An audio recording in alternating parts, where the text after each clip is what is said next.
ओम शांति।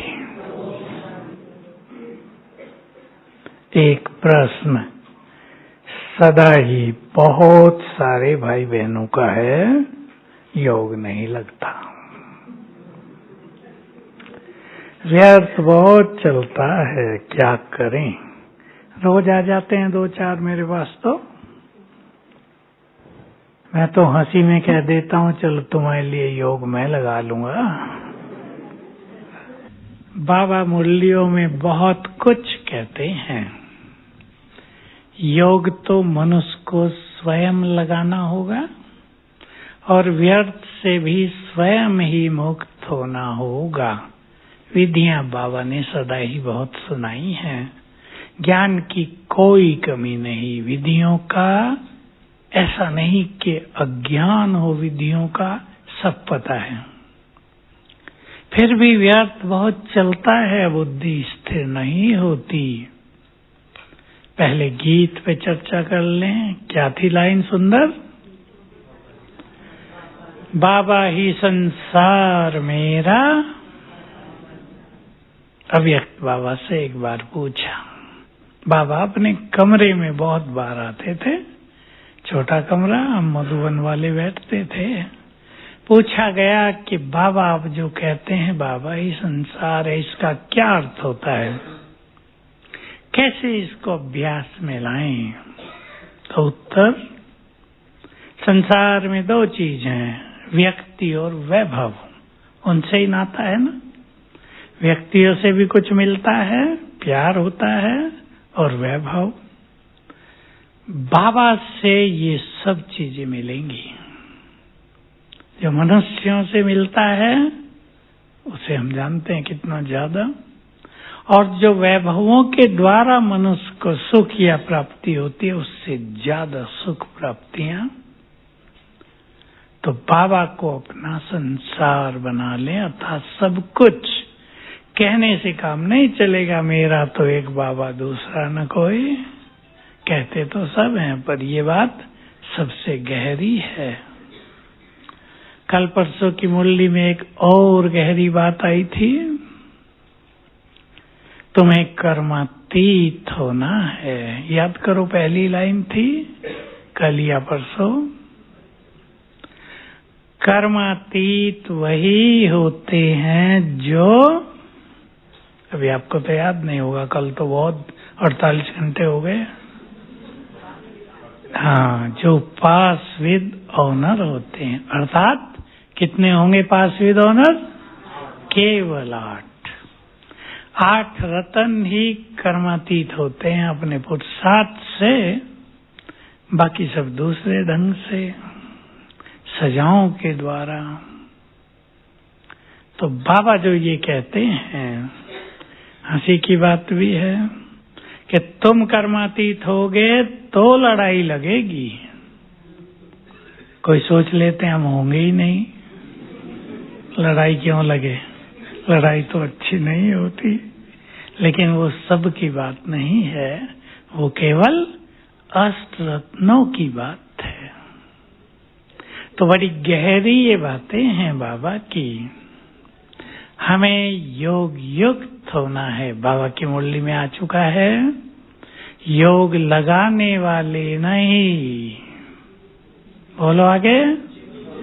योगी जीवन वाले। इस पे थोड़ी चर्चा करेंगे आज, क्योंकि ये सब्जेक्ट गुह्य है।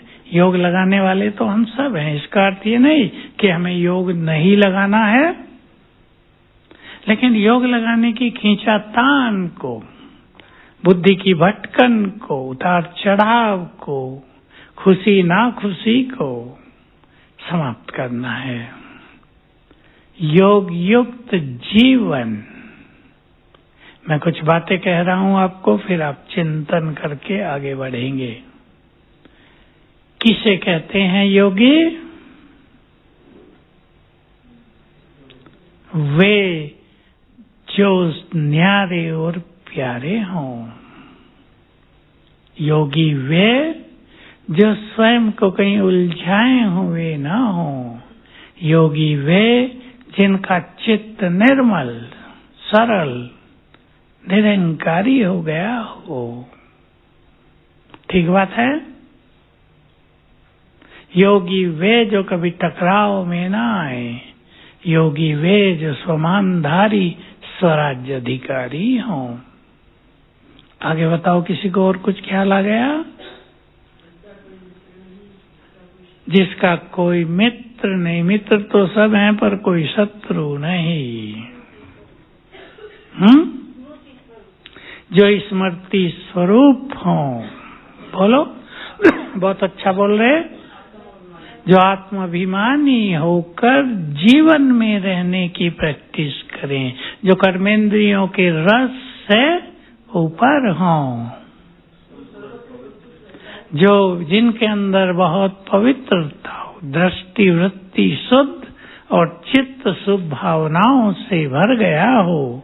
अब आप कहेंगे इतना सब कुछ तो बड़ा भारी काम है। योग लगाना भी है, और योग की सिंपल डेफिनेशन अपने पास रख लें, स्मृति स्वरूप होना ही योग युक्त होना है। अब आज से सब ध्यान देंगे, हमें स्मृतियों का अभ्यास करना है। क्या होती हैं स्मृतियां? खैर, माताएं बहुत होशियार हैं। क्या होती हैं स्मृतियां? स्वमान। और क्या होती हैं? सरल शब्द नहीं, प्राप्तियां नहीं। याद, स्मृति याद से अलग करेंगे हम स्मृति को। बाबा ने हमें जो कुछ याद दिलाया है वो हमें याद आ जाए तो स्मृति स्वरूप हो जाएंगे। स्वरूप शब्द पे ध्यान दें। आपको कोई व्यक्ति याद दिलाए कि अब से 20 साल पहले ऐसे ऐसे हम सब मिले थे, कितना आनंद आया था उस दिन, खुशियां मनाई गई थी, तो अब क्या हो जाएगा? तुरंत वही 20 साल पहले वाली स्थिति तुरंत बन जाएगी। कोई याद दिला दे, याद है बहन जी 5 साल पहले ऐसी बुरी घटना हुई थी, एक्सीडेंट हो गया था, तुम अकेले थे वहां, कोई नहीं था पूछने वाला, चोट लगी थी। क्या हो जाएगा? तुरंत वही कुछ हो जाएगा ना, दुख भरी फीलिंग, वही जो उस दिन हुआ था। बाबा इसको कहते हैं स्मृति स्वरूप। ये हमने नेगेटिव पॉजिटिव बातें की, हमें याद दिलाया बाबा ने। अब जिनका हमें अभ्यास करना है, जिससे योग लगाने की मेहनत नहीं, योगी जीवन बन जाएगा और योग सहज लगेगा। हम बाबा से जुड़े रहेंगे भिन्न भिन्न तरह से, परम धाम में भी, सूक्ष्म लोक में भी और यहाँ भी हम जुड़े होंगे बाबा से, अलगाव नहीं। बाबा ने याद दिलाया, तुम सभी देव कुल की पवित्र आत्माएं हो, महान आत्माएं हो। अब सभी सोचेंगे, याद आया, ज्ञान तो सबको मिल गया, स्वीकार भी सबने कर लिया, याद भी आ गया था तब तो स्वीकार किया, लेकिन वो याद कितना रहता है, उसका नशा, उसकी स्मृति कितनी रहती है। अगर रहेगी तो क्या होगा? और आगे नशा रहेगा, और आगे उस स्वरूप के संस्कार स्थिति यहाँ बनने लगेगी। जो स्थिति हमारी सतयुग के आदि में थी वो यहाँ बनने लगेगी। योग का भी इम्पोर्टेंट लक्ष्य तो स्थिति बनाना है ना, विकर्म विनाश भी करना और श्रेष्ठ स्थिति भी बनाना, दो चीजें हैं। दो शब्द बाबा इसमें बोलते हैं, कर्मातीत और संपूर्णता। कर्मातीत का अर्थ है आत्मा, सरल परिभाषा बताओ, विकर्मों से मुक्त हो गई। जो जन्म जन्म के पाप कर्म भी थे वो सब योग अग्नि में जल के नष्ट हो गए, अर्थात आत्मा खाली हुई। खाली हो गई ना पाप कर्मों से, उससे भरना यह है संपूर्णता। खाली किया, सफाई कर दी, कर्मातीत हो गए। अब उसे भरना सद्गुणों से, संपूर्ण प्योरिटी से, सर्व शक्तियों से, ये है संपूर्णता। तो हमें स्मृति स्वरूप होना है।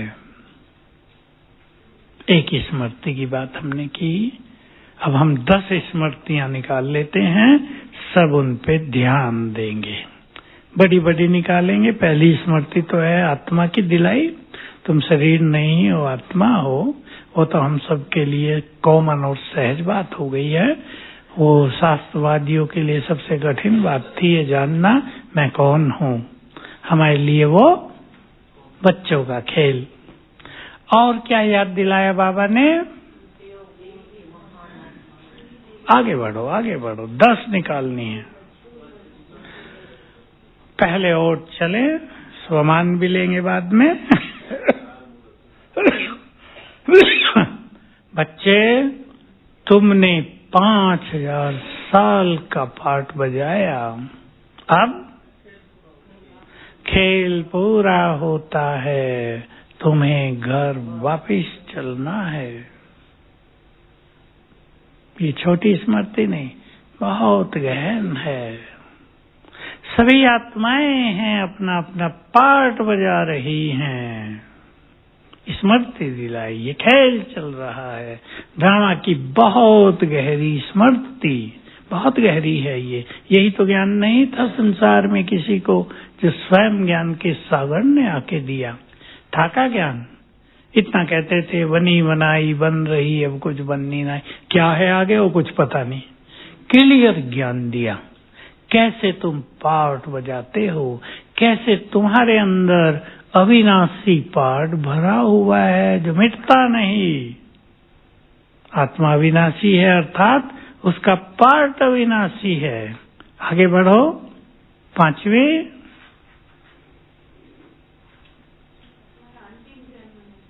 ये तुम्हारा अंतिम जन्म है। और क्या कहा इसमें? थोड़ा और जोड़ो। भाग्य बनाने का सुंदर समय है, तुम बाबा से जो चाहे ले सकते हो। द्वार खुले हैं, मांगने की जरूरत नहीं, लेने की विधि बता दी। कनेक्शन जोड़ो, मिलता रहेगा।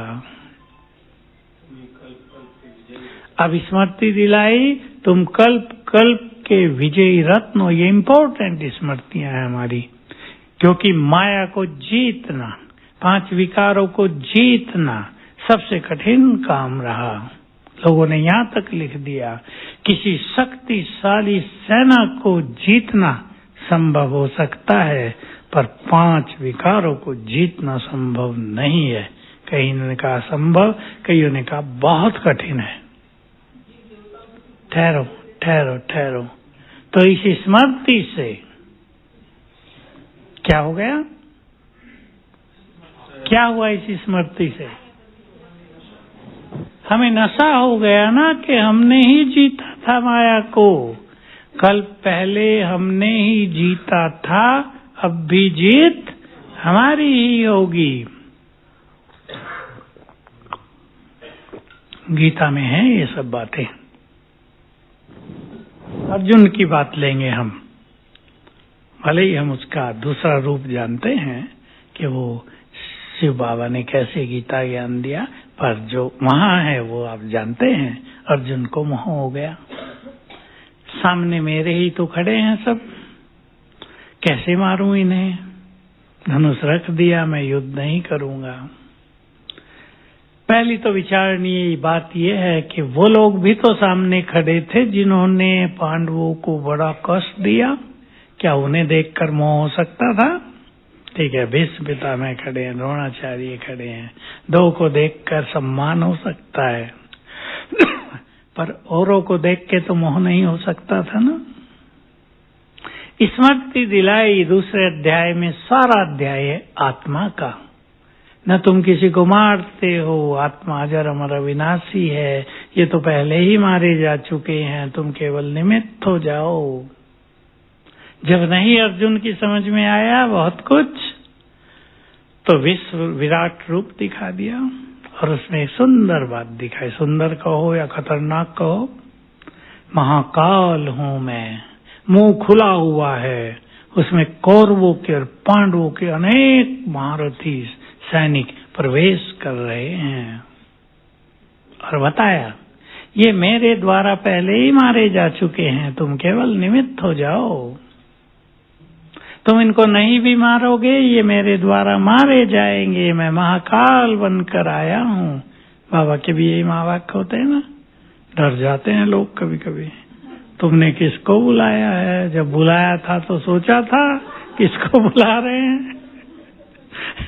मैं तुम्हारा पिता भी हूँ, तुम्हें सब कुछ देने आया भी हूँ, पर लेने भी आया हूँ। चलना पड़ेगा यहाँ से। तो लास्ट में जब सब कुछ समझा दिया, तब अर्जुन ने, ये 18वें अध्याय के भी लास्ट में है, हे भगवान मुझे स्मृति आ गई है। हाँ, एक बात और कही थी जो मुझे कहनी थी।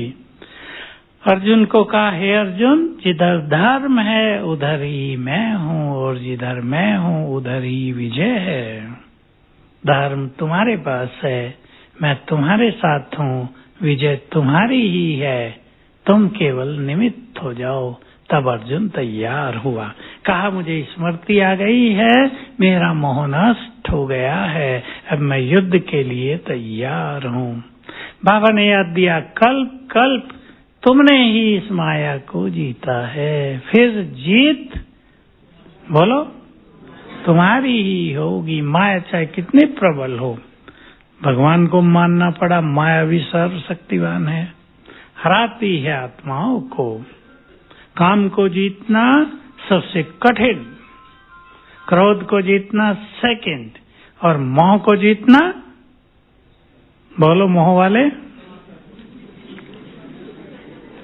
सबसे सूक्ष्म, सबसे सूक्ष्म। अनेकों को तो समझ में ही नहीं आएगा कि मोह भी है क्या हमें। सुना दो एक कहानी। एक माता जी आई, मेरा पति मुझे बहुत मारता है, घर से निकाल दिया, अच्छा हुआ मेरा मोह खत्म हो गया। अब बेचारा पति अकेला रहने लगा। अब 2 साल के बाद, 2 साल में पति को नानी याद आ गई। अकेला रहना, 2 बच्चे थे उनको भी संभालना, खुशामद करके वापिस ले गया। चलो, अब बहन जी का मोह पहले से 4 गुना ज्यादा हो गया। तो मोह को डंडों से नहीं छोड़ा जा सकता कि पिटाई हो गई तो चलो मोह छूटा। मोह की रगें बहुत सूक्ष्म हैं। इसको आत्मस्मृति से, आत्मिक दृष्टि के अभ्यास से ही जीता जा सकता है, और ये बहुत लंबा समय लेता है और सबसे होता भी नहीं है। मोह ही विनाश काल में सबसे ज्यादा कष्ट देने वाला है। मोह के कारण ही इस दुनिया में अधिकतर लोगों पर बुरा मानसिक इफेक्ट हो जाएगा। जब वो देखेंगे सब कुछ जा रहा है, जिसके लिए जी जान लगाई वो सब जा रहा है, तो मन पर सोच लो आगे क्या होगा। तो बाबा ने हमें स्मृति दिलाई, तुम कल्प कल्प के विजयी रतन हो, और जो कुछ इन आंखों से देखते हो वो नहीं रहेगा। बहुत बड़ी स्मृति है। हुआ सब जगह हो रहा है, तो होगा और भी ज्यादा। आग बुझ गई शायद, फिर से लग गई, बुझ गई होगी। अच्छा, तो देखो बाबा ने कह दिया अग्नि और जल 2 तत्व ही ज्यादा विनाश करेंगे, हवा साथ देगी। तो ये सब होगा, जो कुछ दिखाई दे रहा है ये नहीं रहेगा। इसके बाद स्वमानों के रूप में बहुत सारी स्मृतियां दिला दी। तुम बहुत शक्तिशाली हो, तुम पूर्वज हो, तुम सृष्टि के आधार हो, तुम वही हो जिनकी पूजा हो रही है। चिंतन में लाना है इनको। अब सोचो, 2 युग हम स्वर्ग में रहे, परम आनंद, अति सुख, कोई कमी नहीं, धन संपदा चरणों में। लक्ष्मी को चरणों में दिखा ना विष्णु के, यानी जब हम विष्णु समान बन जाते हैं तो धन संपदा हमारे चरणों में आ जाती है। ये सब कुछ रहा। और पिछले 2 युग, अब बताओ, आप बोल रहे थे पिछले 2 युग, पूज्य को थोड़ा और अच्छी तरह, पिछले 2 युग हम पूज्य रहे, संसार में सबके सहारे रहे। किसी को जरूरत पड़ती थी, कहाँ जाते थे? चलो मंदिरों में, चलो उस देवी के पास, बच्चा पास नहीं हो रहा है, चढ़ाओ देवी को कुछ। ऐसी देवियां थे आप सभी। चढ़ावा चढ़ा, खुश हुए, आशीर्वाद दे दिया। बिना चढ़ावा के देवी खुश नहीं होती क्या?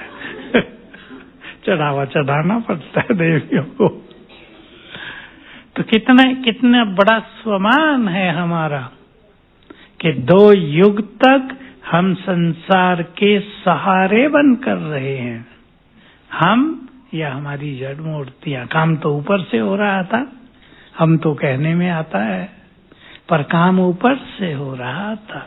भक्ति में जिस जिस देवी देवता की जिसने पूजा आराधना की, उसकी मनोकामनाएं शिव बाबा ही पूरी करते हैं।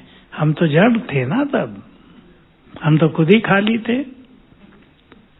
तो सोचो बाबा का हमसे कितना प्यार है। विचार करो आज गंभीरता से। हमने उसके लिए बहुत थोड़ा किया है और वो हमारे लिए पूरा कल्प करता है। द्वापर युग से बहुत मदद करता है। जिन्होंने यहाँ उसको बहुत मदद की है, द्वापर युग से उसको बहुत मदद करेगा। जहां तहां सुरक्षा भी देगा, जहां तहां बचाएगा हर जगह से। इतना प्यार करता है वो उनको जिन्होंने उसको बहुत प्यार किया है। अब देख लें, सभी अपने को चेक कर लें। तो इन स्मृतियों में रहने से हम नेचुरली संसार से उपराम रहेंगे। एक योगी की ये सबसे बड़ी पहचान है।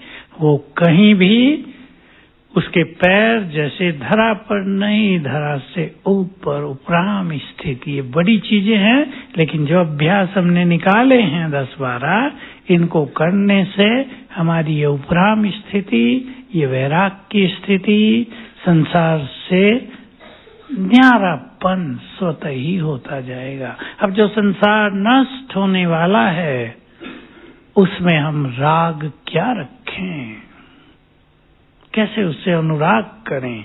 उपराम होते जाएंगे, लेकिन ये काम एक दिन में नहीं होगा। इसके लिए ही बाबा ने कह दिया लंबे समय का अभ्यास।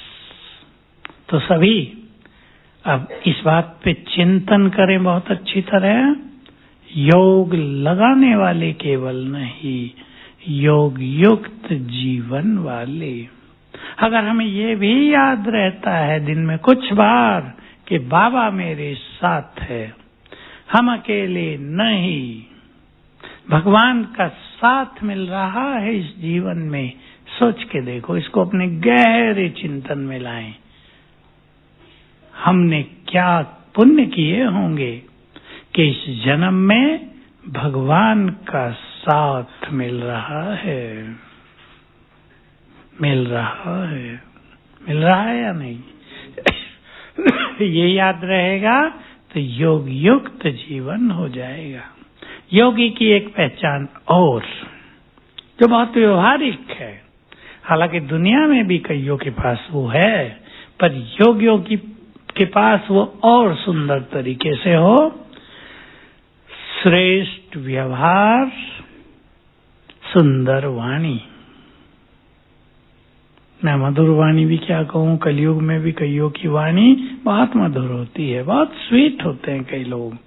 हमारी वाणी वरदानी वाणी,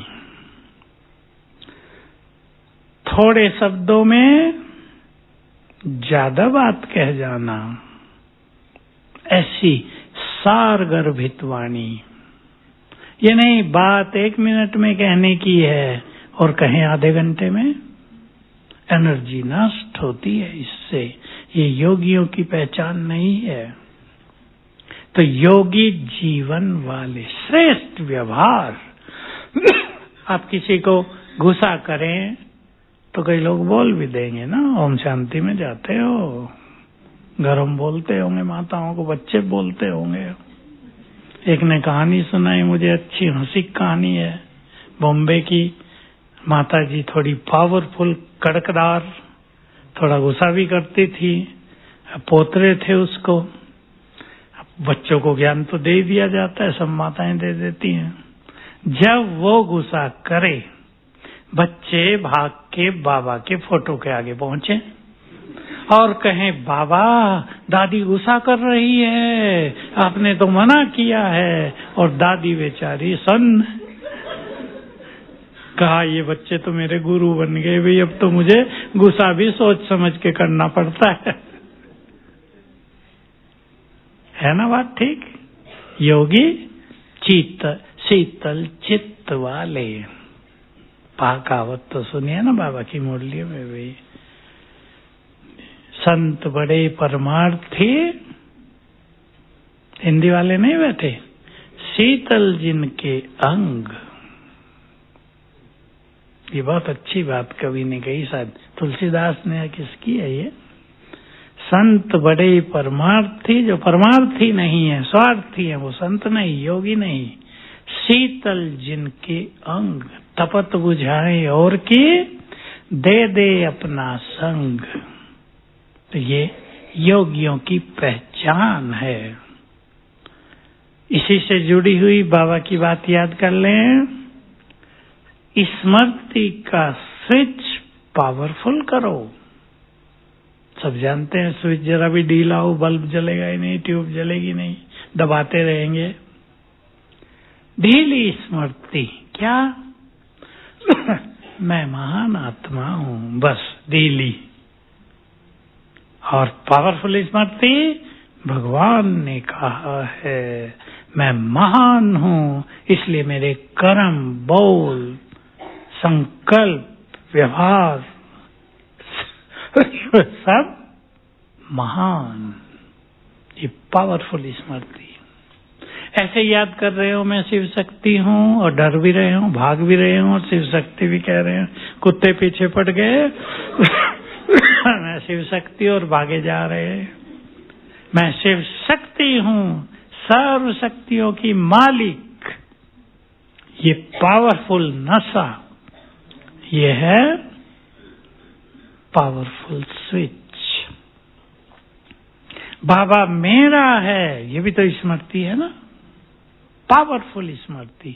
कोई मेरा हो या ना हो, कोई मुझे साथ दे या न दे, भगवान मेरा है। वो साथ दे ही रहा है, देगा ही। थोड़ी बहुत परीक्षा हो सकती है, पर देगा। तो ऐसे स्मृतियों का स्विच पावरफुल करेंगे। क्लियर है सबको? तो सभी ये 10-12 स्मृतियां लिख लेंगे अपने पास। लिख लिए बहुतों ने, बाकी खुद सोच के लिख लेना। अब इनको अपने अभ्यास में लाना है तो जीवन योग युक्त हो जाएगा। और जो पावरफुल योग है, बीज रूप स्थिति, ज्वाला स्वरूप स्थिति, स्मृति स्वरूप रहने से वो सहज होगी। फिर वो स्थिति हो जाएगी कि जब जिस स्वरूप में जितना समय रहना चाहो रह सकते हो। हम चाहें कि हम 5 मिनट परम धाम में शिव बाबा के साथ बैठ जाएं निराकार होकर, तो ये सहज संभव होगा। हम सोचें कि मुझे तो 10 मिनट संसार को सकाश देनी है तो ये सहज संभव होगा। हम सोचें कि मुझे तो स्वमान में स्थित रहना है, मुझे सूक्ष्म लोक में बाप दादा के पास रहना, उससे बातें करनी है, ये संभव होगा। संभव इसलिए नहीं होता कि मन व्यर्थ में भटका होता है। और बहुतों को, गृहस्थ में रहने वालों की बात है, कुमार कुमारियों की बात अलग है, उनकी माया अलग, पर गृहस्थ में एक माता बूढ़ी हो गई है फिर भी उसका योग नहीं लग रहा है। क्यों? मोह ममता जंजाल में स्वयं को पूरा जीवन उलझाए रखा, वो उसको योग युक्त होने नहीं देता। ऐसा नहीं वो चाहती नहीं है, चाहती है। इसलिए इन सब जंजालों को समाप्त करने के लिए अशरीरीपन का अभ्यास। सभी सुने गृहस्थ वाले, मैं आत्मा हूं और ये सब आत्माएं हैं। ये अभ्यास ज्यादा करने से ये मोह ममता का जाल कटता जाएगा, कहने से नहीं कटेगा। मोह छोड़ो, बहुत मोह रखती हो, इससे काम नहीं चलेगा। ये मोह ऐसी चीज नहीं जो पॉकेट से निकाल के फेंक दिया जाए, इसकी जड़ें बहुत गहरी होती हैं। बाबा ने कभी कहा मनुष्यों से मोह छूटना संभव हो रहा है, पर बाबा ने तो कहा था ठिकरियों से मोह नहीं छूट रहा है। छोटी चीजें, वस्तुओं से न्यारा हो जाना, ये भी मेहनत का काम है। और जहां मेरा आया मोह पैदा हुआ। अब कौन, सोचो आप, मेरा नहीं होगा क्या? अब मेरे पास ये सोल है, मैं कहूँ ये मेरी नहीं है, कपड़े पहने हैं ये मेरे नहीं है, इन्हें हमें संभालना नहीं है, होगा ये सब होगा। इसके बाद भी ये सब चीजें विनाशी हैं। आज ये मेरे पास हैं, हो सकता कल ना हो, कुछ और रहे। ये स्मृति, ये प्रैक्टिस हमें चीजों के लगाव से मुक्त रखेगी। अब आप देखो, किसी की आयु 50 साल है, 50 साल में कितनी चीजें उसके पास आई हैं और गई हैं, हुआ है या नहीं? कितनी चीजें गई हैं, आई हैं। किसके पास ऐसा भी होगा कुछ नहीं था और बहुत कुछ आ गया, किसके पास ऐसा होगा बहुत कुछ था और कुछ भी नहीं रहा। तो ये सब विनाशी और परिवर्तनशील हैं। ऐसे संकल्प करने से उनसे लगाव ढीला पड़ता जाएगा, एकदम नहीं छूटेगा, ढीला पड़ेगा थोड़ा थोड़ा। तो हम सभी अपना एक प्लान बनाएंगे, अच्छे पुरुषार्थ की लगन लगाएंगे। बहुत कुछ प्राप्त करना है बाबा से और बहुत कुछ संसार को देना है। देने का समय तेजी से आता जाता है। 2 स्वमान पर बाबा ने बहुत ध्यान खिंचाया था। एक तो स्वमान ही कहा, तुम स्वमानधारी हो। दूसरा, स्वराज्य अधिकारी हो, अपने पे राज करने वाले, किसी चीज के अधीन होने वाले नहीं, अपने पर राज करने वाले, मन पर राज करने वाले, स्वराज्य अधिकारी, बुद्धि पर राज करने वाले। तो हम सभी योग युक्त जीवन बनाएंगे। बनाने को तैयार हैं सभी भाई बहने? हाथ उठाओ। थोड़ी सी मेहनत भी करेंगे। देखो, योग चारों युगों में सबसे बड़ी प्राप्ति है। योग, योग इटसेल्फ, योग स्वयं। योग माना भगवान के, बोलो, साथ रहना। परम सुख है उसमें, जिसके साथ हम रहते हैं उसका प्रभाव रहता है ना। भगवान के साथ रहना, किसी मनुष्य के नहीं, किसी देहधारी के नहीं, निराकार के साथ रहना, उसके साथ को अनुभव करना, उसकी मदद का एहसास करना, उसके प्यार की अनुभूति करना, उसके द्वारा शक्तियां लेना, ये अपने में सबसे बड़ी प्राप्तियां हैं। तो सभी चिंतन में लाएंगे।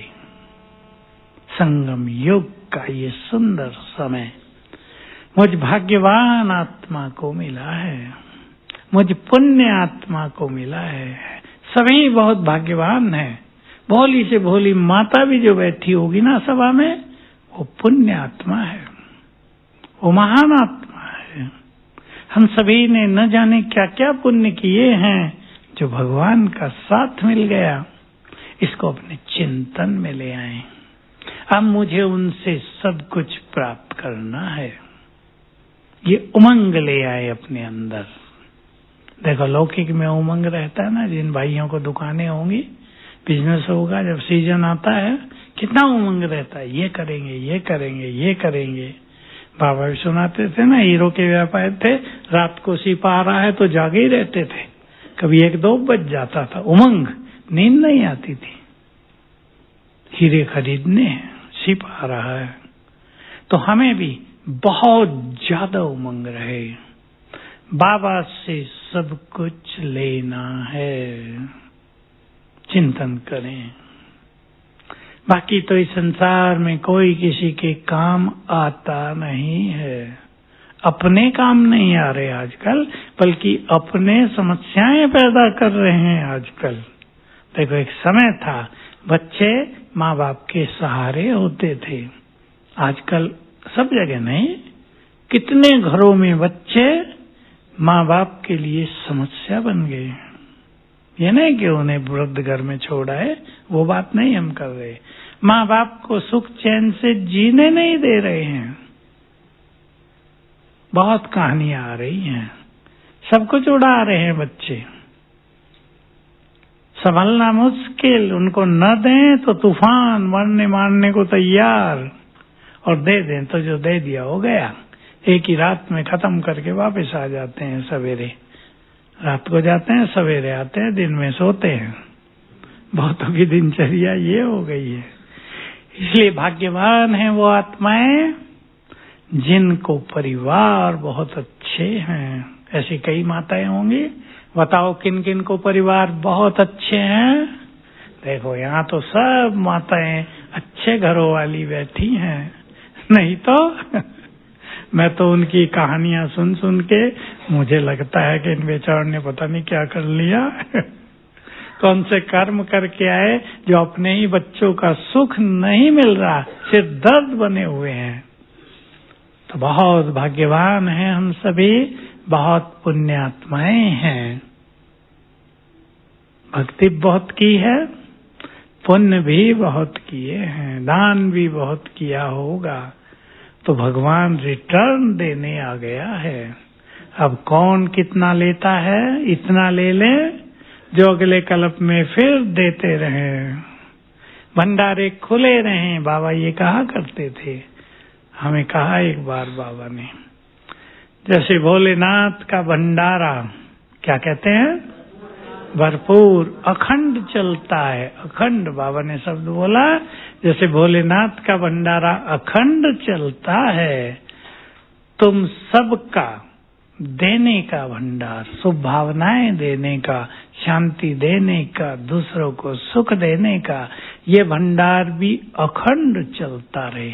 तब हमें सुख संबाद पता नहीं थे कि शांति कैसे देंगे दूसरों को, सुख कैसे देंगे।